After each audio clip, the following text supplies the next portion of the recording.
Hello student, कैसे हो आप सभी। आई होप आप सभी ठीक होंगे। आज हम स्टार्ट करने वाले हैं लेसन 2 क्लास 6 के चैप्टर 2 के क्वेश्चन आंसर, जो कि है आपका कंपोनेंट्स ऑफ फूड, मतलब खाने में पाए जाने वाले जो तत्व हैं उनके बारे में। तो इसके अंदर आपका जो पहला क्वेश्चन है वो है what is mean by food and nutritions. आपका जो खाना है और आपका जो न्यूट्रिशंस है उसके बारे में आपको जानना है कि इनका क्या मतलब होता है। तो खाना यानी food, any substance which provide nourishment to the body and keep it in good healthy is called food. जो आपका कोई भी सब्सटेंस जो आप खा रहे हैं, जो आपको न्यूट्रिशन प्रोवाइड कर रहा है यानी नरिशमेंट प्रोवाइड कर रहा है, आपकी बॉडी को ताकत दे रहा है और आपको हेल्दी रख रहा है यानी स्वस्थ रख रहा है, वो क्या है? आपका फूड है। न्यूट्रिशंस क्या होते हैं? The process by which our body take food and use it for growth and body development.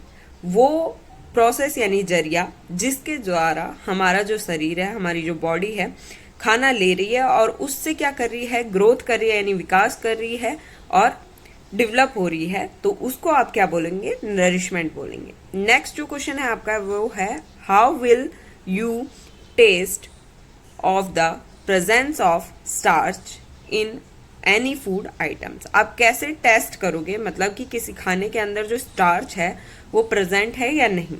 तो इसका एक टेस्ट का पूरा प्रोसेस है जो आपकी बुक में दिया गया है, उसी को हम यहाँ पर पढ़ेंगे, जो कि है आपका to test the presence of starch in any food item. किसी भी खाने के पदार्थ में अगर स्टार्च है तो उसको कैसे पता लगाओगे? तो we will follow the following step. तो उसके लिए हमें ये जो कुछ स्टेप्स हैं यानी इनको फॉलो करना है। तो वो कौन कौन से स्टेप हैं? Take the food item which contain carbohydrates. ऐसा कोई खाना लेना है जिसके अंदर कार्बोहाइड्रेट्स हो। तो इसके लिए आप अपना चावल ले सकते हो, अपना आलू ले सकते हो, कुछ भी ले सकते हो। तो इसमें हमने पोटैटो लिया है यानी आपका एक एग्जाम्पल आलू लिया है। अब क्या करना है? स्लाइस इट इनटू 2 हाफ, 2 भागों में इसको आधा आधा काट लेना है। अब क्या करना है? Put the food item on a plate. अब इसको क्या है, आपने जो काटा है उसको अलग अलग प्लेट में रख लेना है। Take a 2-3 drop of iodine in a dropper. एक ड्रॉपर लेना है, उसके अंदर आयोडीन सॉल्यूशन लेना है 2-3 बूंदे, और उनको क्या करना है? फूड के ऊपर डाल देना है जो आइटम आपने लिया है। अगर आपने चावल लिए हैं तो चावल में, अगर आपने आलू लिया है तो आलू के अंदर। अब क्या होगा? You will see that the food items colour change to blue to black. जो आपका खाने का सामान है उसका जो कलर होगा या तो ब्लू हो जाएगा या ब्लैक हो जाएगा। This show the present of starch. अब ये जो कलर चेंज हो रहा है आपके खाने का या आपके जिस भी चीज पे आपने डाला है, तो ये शो करता है कि आपका जो खाना है उसके अंदर स्टार्च है। नेक्स्ट है आपका जो question what leads to obesity. Obesity यानी क्या हो गया? मोटापा, मीन्स जो आपको परेशान कर रहा है वो। Obesity is a generally cause by eating too much and move too little. मतलब किस वजह से होती है ओबेसिटी? बहुत ज्यादा खा लेने से और बहुत कम चलने फिरने घूमने इनसे होती है। मतलब आपने खा तो बहुत सारा लिया लेकिन आप उसको पचा नहीं रहे हैं, मतलब उसको यूटिलाइज नहीं कर रहे हैं, तो आपको क्या होगा? ओबेसिटी हो जाएगी। If you cause high amount of energy particularly fat sugar. अगर आप बहुत सारी अमाउंट में या बहुत सारी तादाद में फैट वाली चीजें खा रहे हैं या शुगर वाली चीजें खा रहे हैं, but do not burn of the energy through exercise and physical activity. और जो आप खा रहे हैं उसको आप बर्न नहीं कर रहे हैं, मतलब उस एनर्जी को आप यूटिलाइज नहीं कर रहे हैं एक्सरसाइज करके या कोई भी फिजिकल एक्टिविटी करके, तो वो जो आपकी एनर्जी है वो स्टोर होती रहती है और वो स्टोर होकर जो एनर्जी है वो फैट, जो आपका फैट है उसमें कन्वर्ट होती है। पहली बात तो फैट ही हमारी एनर्जी होती है, तो उसको और ज्यादा वो अपना बढ़ती जाती है और जैसे जैसे वो बढ़ेगी उसको घटाना उतना ही मुश्किल हो जाता है। तो वही होता है। दूसरा, आप यहाँ दो आंसर दिए हैं मैंने ओबेसिटी के, एक ये ऊपर वाला है, फिर और में नीचे एक और है, जो आपको इजी लगे आप वो लिखिए, वो याद कीजिए। तो obesity is a medical condition that result from excess intake of fat rich food. जो ओबेसिटी होती है ये एक मेडिकल कंडीशन होती है, मतलब एक बीमारी ही होती है एक तरीके से, जो रिजल्ट होता है किसका? बहुत सारा फैट वाले खाने को खा लेने पर। The excess fat gets accumulate to such extent that it starts negatively affecting one's health। जो आप ले रहे हैं कोई भी फैट वाला खाना, जो एनर्जी आप ले रहे हैं उससे वो आपकी स्टोर होती जा रही है और आप उसको कहीं बर्न नहीं कर रहे हैं, तो वो क्या है आपकी बॉडी के अंदर एक नेगेटिव इफेक्ट डालेगी आपकी हेल्थ के ऊपर, well being and the ability to carry out certain activities. और इसके बाद जो है आप कोई भी जो एक्टिविटी करेंगे वो आराम से नहीं कर पाएंगे, इसको आप क्या बोलेंगे, ओबेसिटी बोलेंगे। नेक्स्ट क्वेश्चन है आपका, what is ORS, how can it be prepared, what is its role in our body. आप सभी को पता है कि ORS क्या होता है, ओरल रिहाइड्रेशन सॉल्यूशन, यानी जो भी आप उल्टी दस्त या किसी भी चीज़ में जो लेते हैं ORS, जरूरी नहीं है आप मार्केट से बना हुआ ORS ले, आप अपने घर में भी नमक पानी चीनी का घोल बनाकर वो पी सकते हैं, वो भी ORS का काम करता है। Is taken to make us the water and minerals lose cause by dehydration. मतलब आपको जब डिहाइड्रेशन हो जाता है उस टाइम पर आपकी बॉडी के अंदर वाटर की कमी हो जाती है, मिनरल्स की कमी हो जाती है, तो उसको पूरा करने के लिए आपकी बॉडी में पूरा करने के लिए आप क्या करते हैं, ORS को लेते हैं। नेक्स्ट है आपका, justify this statement, we can't live without food. ये बिल्कुल सही है कि हम बिना खाने के जीवित नहीं रह सकते हैं। We need energy to move and energy comes from glucose. आपको पता है कि हमें चलने फिरने काम करने के लिए क्या है, एनर्जी की जरूरत होती है, और एनर्जी कहाँ से आती है, glucose.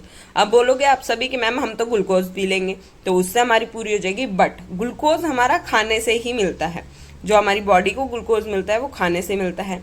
A sugar in our body by consuming calories we obtain energy and then all are able to walk talk and all the task of the day. अब आप सभी को पता है कि आपने ग्लूकोज खाया है, मीन्स आपने खाना खाया है तो उसके अंदर ग्लूकोज भी है, शुगर भी है, ठीक है। आपने कुछ खाया है तो आपने ऑब्वियस सी बात है कि कैलोरी को कंज्यूम किया है, मतलब आपके अंदर कैलोरीज आई हैं। कैलोरीज क्या होती हैं, किसी भी काम को करने के लिए जो एनर्जी चाहिए होती है वो आपकी कैलोरीज होती हैं, जिसके जरिए आप चल फिर पाते हैं, बोल पाते हैं, कोई भी काम है उसको इजीली कर पाते हैं पूरे दिन के अंदर। And if we will not receive energy, अगर हम एनर्जी नहीं मिलेगी हमारी बॉडी को तो हम बहुत ज़्यादा वीक फील करेंगे, हम कोई भी काम करने के लिए वहाँ पर एबल नहीं हो पाएंगे, मीन्स हम कोई भी काम जो है वो इजीली नहीं कर पाएंगे। तो इसीलिए हमारे जीवन में खाना बहुत ज़रूरी है। नेक्स्ट है आपका, what is the criteria for classify of food. अब आपका जो फूड है उसको क्लासिफाई करने के लिए बोला गया है यहाँ पर, तो किस तरीके से आपके फूड में क्या क्या चीज़ें होती हैं वो करेंगे। The criteria for classify of food is macronutrition, दो होते हैं मैक्रो एंड माइक्रो। अब मैक्रो में कौन कौन से आएंगे, तो आपके कार्बोहाइड्रेट्स, प्रोटीन, फैट, वाटर, ये सभी आपके मैक्रो न्यूट्रिशंस हैं। और माइक्रो न्यूट्रिशंस आपके कौन से हैं, मैग्नीशियम हो गया आपका, आयरन, कॉपर, जितने भी एलिमेंट्स आपके फूड में होते हैं वो सभी आपके माइक्रो हो गए। और मैक्रो में आपके कार्बोहाइड्रेट, प्रोटीन, फैट्स, विटामिन, ये सब हो गए। नेक्स्ट जो क्वेश्चन है वो है, what is role of roughage in our body. अब जो रोएज होता है वो क्या काम करता है हमारी बॉडी के अंदर, the plant fibre which are required food the proper functioning of our digestive system. अब जो प्लांट है उसका जो फाइबर है हमारी बॉडी के लिए रिक्वायरमेंट है जिसकी, जो कि हमारी बॉडी के अंदर कौन से फंक्शन को करता है, मतलब प्रॉपर ढंग से करवाता है डाइजेस्टिव सिस्टम को, ठीक है। नेक्स्ट है, what is the link between mineral and drinking water. जो मिनरल है और जो ड्रिंकिंग वाटर है उन दोनों के बीच में क्या लिंक है वो बात करनी है यहाँ पे। तो mineral are essential for health and many important minerals like magnesium, calcium and potassium are found in tap water. आप सभी को पता है कि मिनरल्स क्या होते हैं, हमारे हेल्थ के लिए ज़रूरी होते हैं, और बहुत सारे इंपॉर्टेंट मिनरल्स हमारे कौन कौन से हैं, मैग्नीशियम, कैल्शियम और पोटेशियम, जो कि हमारे पानी के अंदर मिलते हैं, टैप वाटर के अंदर मिलते हैं। Minerals contribute to strong teeth, bones, healthy skin and hair. जो हमारे मिनरल्स होते हैं वो हमारे दांतों के लिए, हड्डियों के लिए और हमारी त्वचा और बालों के लिए जरूरी होते हैं उनको स्वस्थ बनाए रखने के लिए। नेक्स्ट है आपका why fat, protein and carbohydrates are called as nutritions. जो आपका फैट है, प्रोटीन है, कार्बोहाइड्रेट आपने चैप्टर में पढ़ा होगा, इन्हें न्यूट्रिशंस क्यों कहा जाता है, तो इसके बारे में बात करनी है। These nutrition are digested into simpler components. Carbohydrate are used for energy. आप सभी को पता है कि न्यूट्रिशंस क्या होते हैं, डाइजेशन के टाइम पर सिंपलर कंपोनेंट्स में ब्रेक डाउन हो जाते हैं। कार्बोहाइड्रेट हमारा क्या है, एनर्जी का एक सोर्स है। Fat are use for energy after they are broken into fatty acid. आपका जो फैट है वो क्या है, एनर्जी का सोर्स है जो कि ब्रेक डाउन हो जाता है, यानी टूट जाता है खाने के बाद जब वो पचना स्टार्ट होता है तो फैटिक एसिड के अंदर। इसी तरीके से जो प्रोटीन है, protein can also be use for energy. Protein से भी हमें एनर्जी मिलती है और the first job is to help with making hormones. हमारा जो प्रोटीन है वो सबसे पहला काम क्या करता है, हार्मोन्स बनाने का काम करता है। और प्रोटीन जो होता है वो ब्रेक डाउन होता है आपका अमीनो एसिड के अंदर।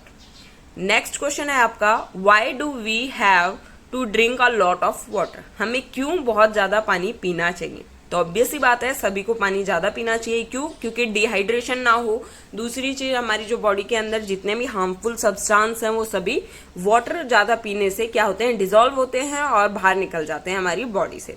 तो water is very essential for our body, बहुत जरूरी है हमारी बॉडी के लिए। As it perform several vital functions, ये बहुत सारे फंक्शंस करता है अलग अलग जो पानी है वो। And average person should drink 2 to 3 litre of water every day. एक इंसान को, एक नॉर्मल इंसान को 2 से 3 लीटर पानी प्रतिदिन पी लेना चाहिए।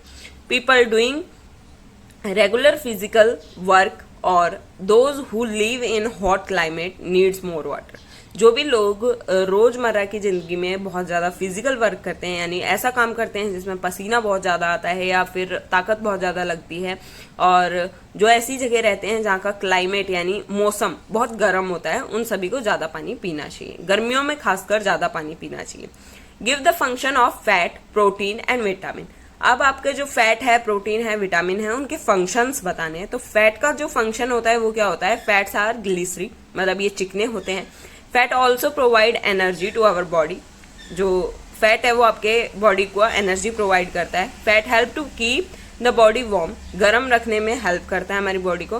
Fat give flavour and taste to food. अगर आप सभी ने देखा होगा, कभी हम सब्जी के अंदर, खाने के अंदर घी डाल देते हैं तो उसका जो फ्लेवर होता है खाने का वो उभर के आता है और जो टेस्ट है वो बहुत अच्छा हो जाता है। इसी तरीके से प्रोटीन की बात करते हैं तो प्रोटीन क्या है, हमारे बॉडी को एनर्जी प्रोवाइड करता है जब हमारी बॉडी को जरूरत होती है। प्रोटीन क्या करता है, न्यू टिश्यूज को बनाता है और हेल्प करता है हमारी बॉडी को ग्रोथ करने में। रेगुलेट वाटर, जो आपका प्रोटीन है वो वाटर को रेगुलेट करता है हमारी बॉडी के अंदर।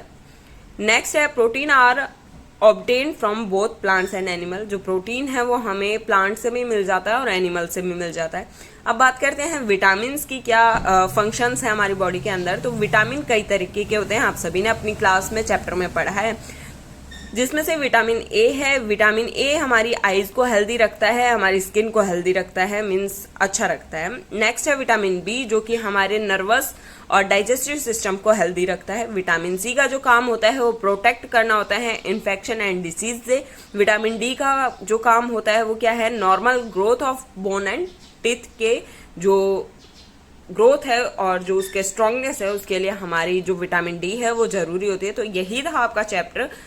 आई होप कि आपको पूरा चैप्टर अच्छे से समझ में आया होगा। तो all the very best, do like share and subscribe my channel. Take care.